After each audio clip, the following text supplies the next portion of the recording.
3 siglos de colonia, pues establecieron muchísimas prácticas en toda la sociedad que discriminaban sistemáticamente a las personas por su origen.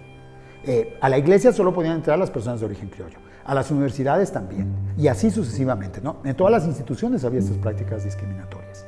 En el periodo independiente, esas prácticas se eliminaron formalmente, pero en la práctica, los grupos que estaban en el poder gracias a esas prácticas del periodo colonial, mantuvieron ese poder. Y entonces, aunque ahora ya no había distinciones legales que impidieran que un indio llegara a presidente, Benito Juárez llegó a presidente no porque fuera indio, sino porque dejó de ser indígena, porque aprendió a hablar español, porque se empezó a vestir con levita y frac, porque se empezó a comportar como decían que era el más correcto de todos los correctos, porque justamente todas esas razones para discriminarlo las había dejado atrás y encarnaba de alguna manera el ideal de incorporación a la élite.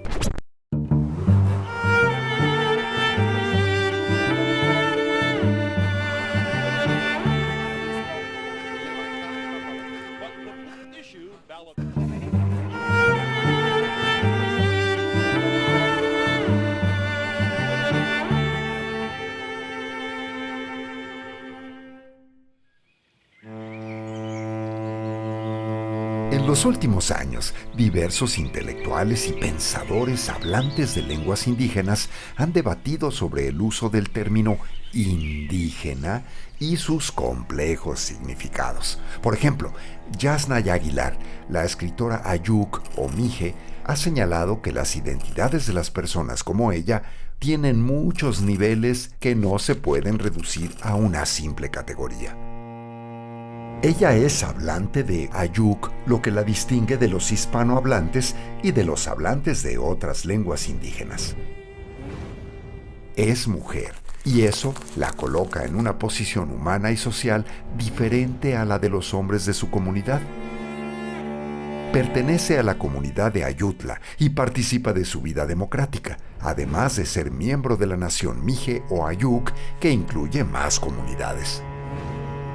Finalmente es indígena en su relación con el gobierno y la sociedad mestiza, lo que la coloca en el mismo grupo que los hablantes de las 68 lenguas indígenas de nuestro país.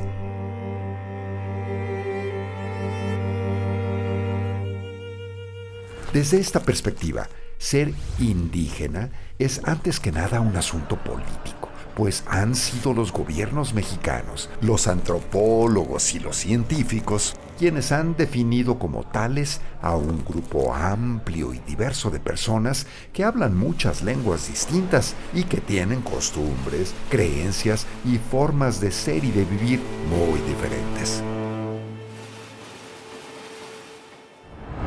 Desde este punto de vista, lo que tienen en común es que no hablan español, que son diferentes a los mestizos.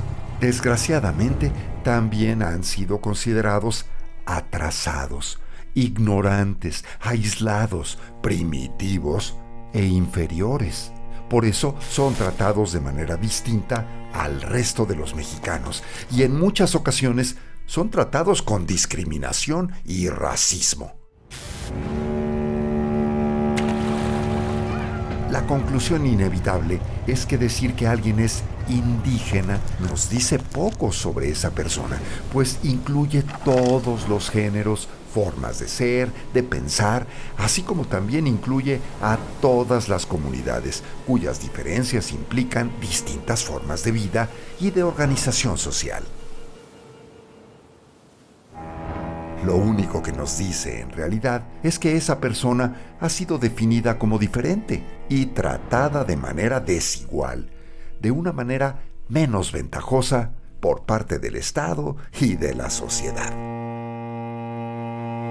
El ascenso de Benito Juárez o el ascenso de Porfirio Díaz no terminó con el sistema discriminatorio, porque en el poder Juárez y Díaz se unieron a la élite discriminadora.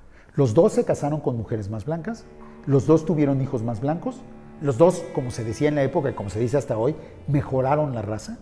Y eso significó que en el fondo confirmaron las prácticas discriminatorias que privilegian a los blancos y menosprecian a los morenos. O sea, los morenos que subieron al poder en el fondo se unieron al mismo juego y buscaron tener hijos más blancos para seguir menospreciando a los morenos, ¿no? Entonces, ha habido una continuidad de las prácticas discriminatorias.